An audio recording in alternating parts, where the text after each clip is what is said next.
The order came from the throne itself. The royal infant was not to hear a single word, no lullabies, no prayers, no human voice at all. Guards watched over the cradle, ensuring silence. Servants moved their lips, but never let sound escape. The boy's world was darkness and hush, his life an experiment written in secrecy. The king's obsession was cruel, yet deliberate. Could language bloom without instruction? Could a human child, untouched by speech, reveal the first tongue of mankind? To find out, the boy was locked away. For 12 years, no one dared whisper near him. His toys were wooden blocks. His companions were shadows. As he grew, strange sounds came from his chamber. Not words, not songs, animal noises, howls that rattled the stone walls, growls that froze servants in place. When at last the door was opened, the courtiers did not find a young prince ready to speak his first words. They found something else, something closer to a creature than a child.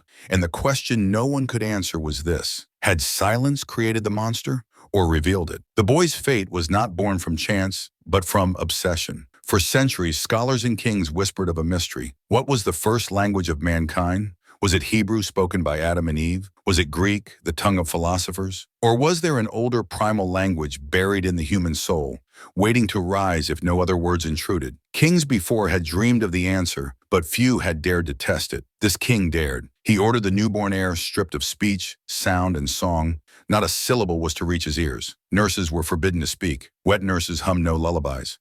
Guards were posted not to protect, but to silence. If the boy heard even a whisper, punishment was swift and merciless. The child grew in a chamber draped with heavy curtains to smother sound. Meals were slipped through a door. Servants gestured with hands instead of voices. The only noises that reached him were the creak of wood, the scrape of metal, the faint shuffle of feet on stone. The king visited once when the boy was 5. He did not speak. He only stared at the child, nodding to himself as though inspecting a prize horse. By 7, the boy was no longer merely silent. He was restless. Servants reported that he clawed at the walls, pacing for hours. They heard low groans, then guttural sounds, like an animal learning to growl. The guards whispered in fear. Some said the child's eyes glowed in the dark, a wildfire replacing innocence. The king was pleased. To him, this was proof the experiment was working. He told his council the boy's mutterings were not madness, but the seeds of original speech. When the silence is broken, he declared, the tongue of the first man will return. But behind the locked doors, the truth was darker. At night, the boy howled like a wolf. The echoes carried down the corridors, sending chills through servants' bones. They begged to end the experiment, but the king forbade it. Every howl, he said,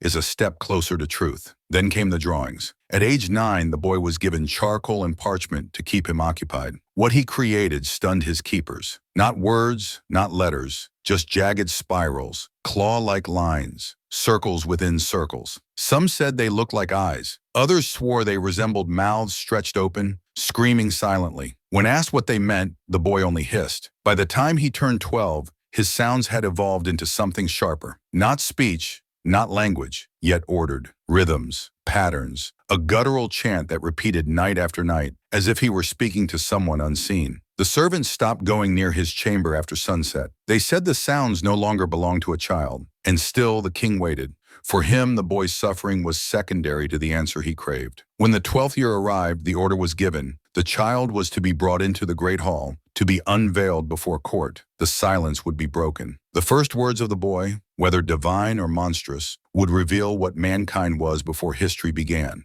But no one was prepared for what came from his mouth. The day of unveiling drew the entire court together. Nobles in velvet robes, priests clutching their rosaries, scholars with parchment ready, desperate to capture the first words of this unnatural child. The boy was led in by guards, his body thin from confinement, his skin pale from years without sunlight. He did not walk like a prince. He lurched, hunched forward, his bare feet slapping the stone. The crowd recoiled at once. His eyes darted wildly, scanning faces as though they were threats. His lips twitched, and a low sound rumbled from his chest. Not words, a growl. The king stood proudly, motioning for silence. Today, he announced, the truth of creation will be revealed. You will hear the first tongue of man. He turned to the boy. Speak. The room froze. The boy's chest heaved. For a moment, there was only silence. Then came the sound. It was not language. It was not even speech. It was a howl, raw, guttural, and piercing, echoing against the vaulted ceilings. It was the sound of an animal caged too long, a sound so primal it stripped the room of dignity. The courtiers clapped hands to their ears. A woman fainted. Priests began shouting prayers. But the boy did not stop. He shrieked again, louder, his body trembling with force. His arms flailed, clawing at the air. Spit flew from his mouth as his howl broke into jagged rhythms, like chants but without meaning. It was sound stripped bare of order, a voice that had never been taught to shape words. The king shouted for silence, but the child's wail drowned him out. Guards rushed forward to restrain the boy,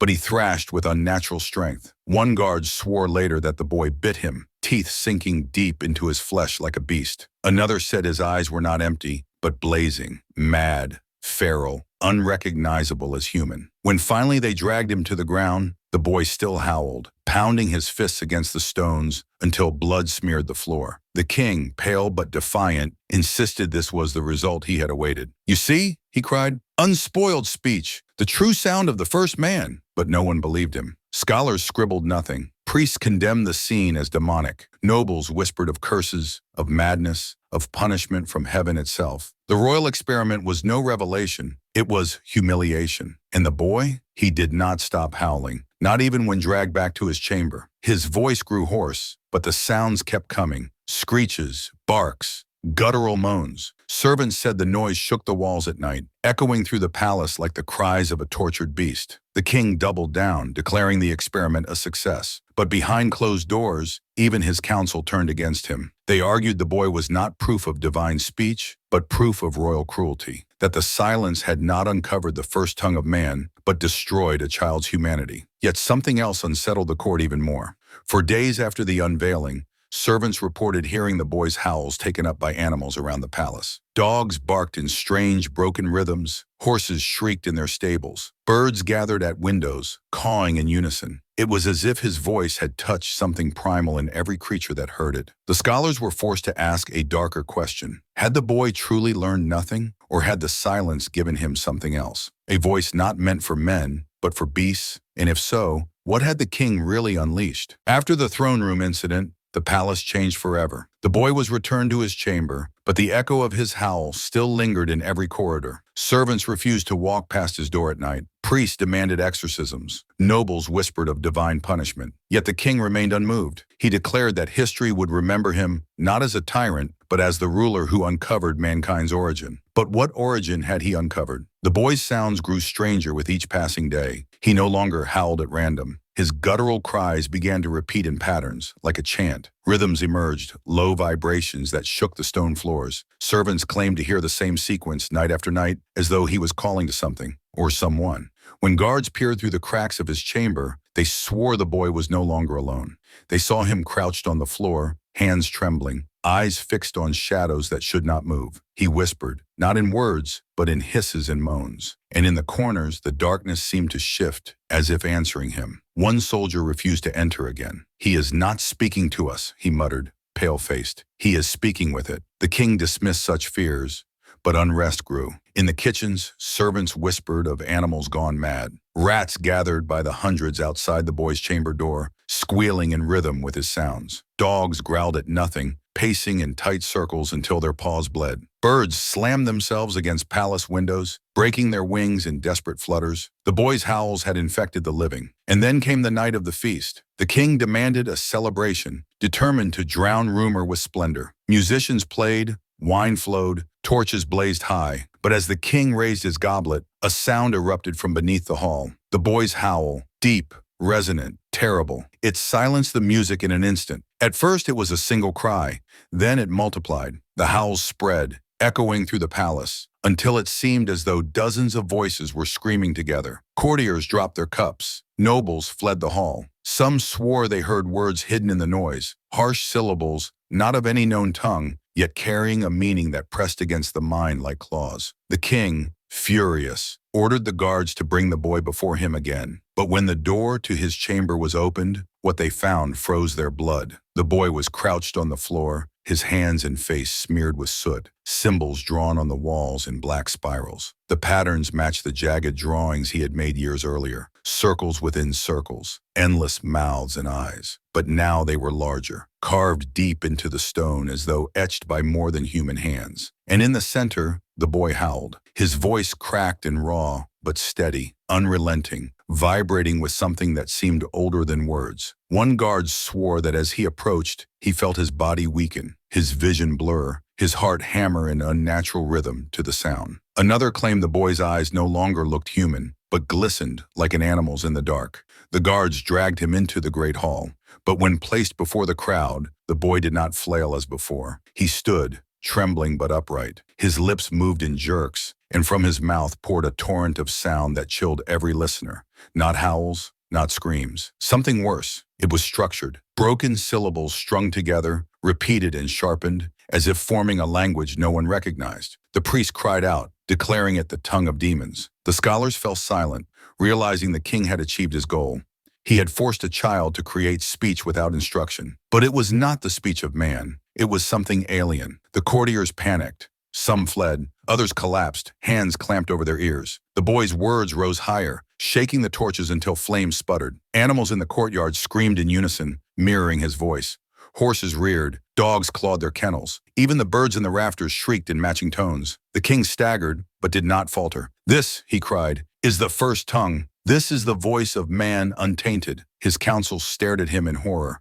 For the first time, it was clear the king's obsession had consumed him entirely. He did not hear madness in the boy's voice. He heard victory. But those who listened longer swore the boy was not simply howling. He was commanding. The animals did not mimic. They obeyed. His voice bent them like whips, drawing their cries into perfect chorus. A language not for men, but for beasts. That night, the palace was filled with shrieks, growls, and screeches until dawn. By morning, the stables were torn apart, the kennels destroyed, the rafters thick with dead birds. And in his chamber, the boy's voice carried still, hoarse, relentless, calling into the dark. The king announced triumph, but the kingdom whispered a darker truth. The prince had not spoken the language of God, nor of Adam, nor of angels. He had spoken the voice of silence itself, twisted into sound. And once spoken, it could not be unsaid. The kingdom did not recover. What began as rumor in the palace spread quickly through the villages, then across borders. Tales of the silent prince became fuel for terror.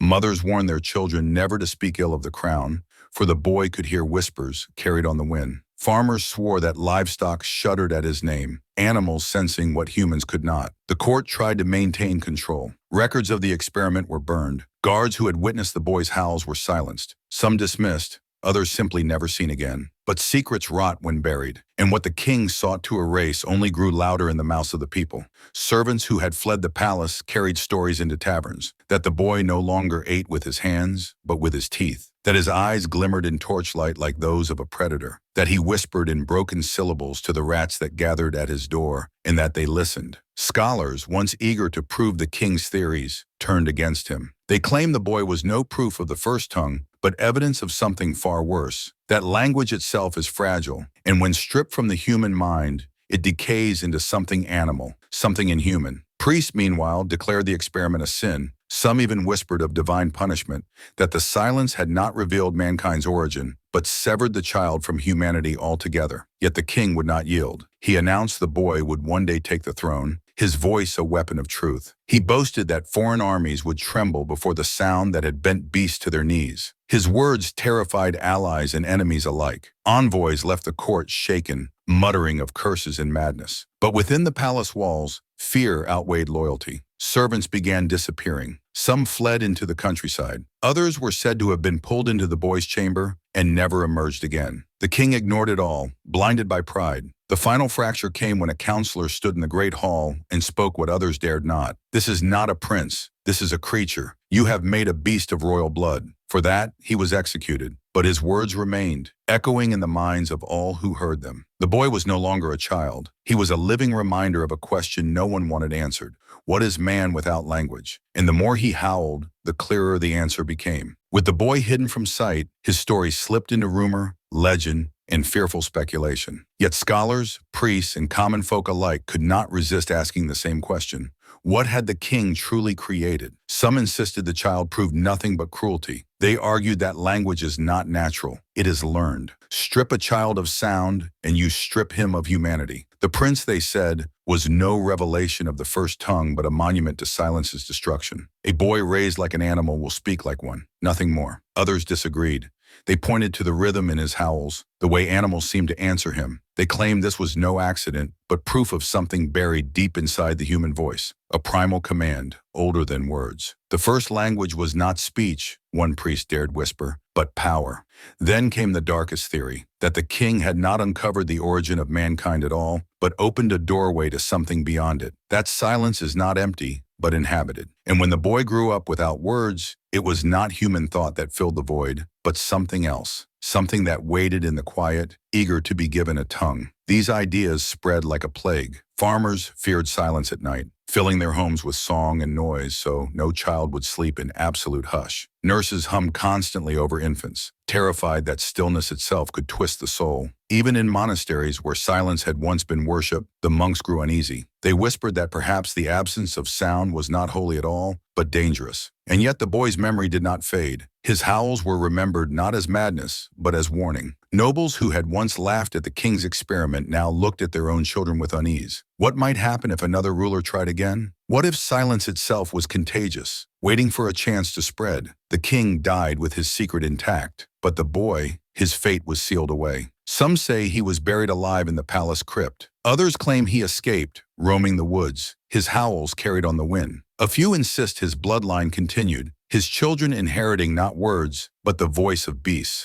Whatever the truth, one fact remained undeniable. A royal child, locked in silence for 12 years, had never spoken like a man. And that absence of language left behind a presence, one the world could not explain. It began with a royal order: silence. No voice, no word, no sound. A cradle turned into a cage. The king believed he would uncover the first tongue of mankind. Instead, he birthed something darker. A child who spoke not in words, but in howls. A voice that bent beasts, rattled stone, and unsettled every human ear. What was meant to reveal the language of Eden revealed the language of absence. The boy never spoke as men do. His sounds were not shaped by reason, but by the void where language should have lived. And yet they carried power. The power to frighten, to command, to infect the living world with chaos. The courtiers called it madness. The priests called it sin. But perhaps it was something simpler, an answer. What is man without words? The boy showed it. Not angel, not beast, but something in between. A reminder that language is not a gift we inherit, but a fragile thread tying us to one another. Sever that thread, and what remains is not silence. It is something far more primal. The king died, his legacy smeared by cruelty, but the story of his son did not vanish. It crept into legend, twisted into warnings. Mothers hummed lullabies so their infants would never know the horror of absolute hush. Monks abandoned their vows of long silence, fearing the stillness might listen back. And still, the tale endured. A boy raised without words became a howl that the world could not forget. And here lies the final terror. Experiments can be repeated. Obsessions return. Even today, some still ask, what language would emerge if a child were raised without voices? The question has never died. It lingers in laboratories, in whispered theories, in the minds of those who believe knowledge is worth any cost. But the answer is already known. It is written in the cries of a prince who was never truly a prince. It is etched in the terror of servants, in the madness of animals, in the silence that swallowed a kingdom. When you close your eyes tonight, listen closely. If the room is too quiet, if no hum or murmur breaks the dark, you may hear it. A low rhythm, an echo, a howl from long ago. And if you do, ask yourself, was it only a story? Or has silence been waiting all along for another child to raise its voice?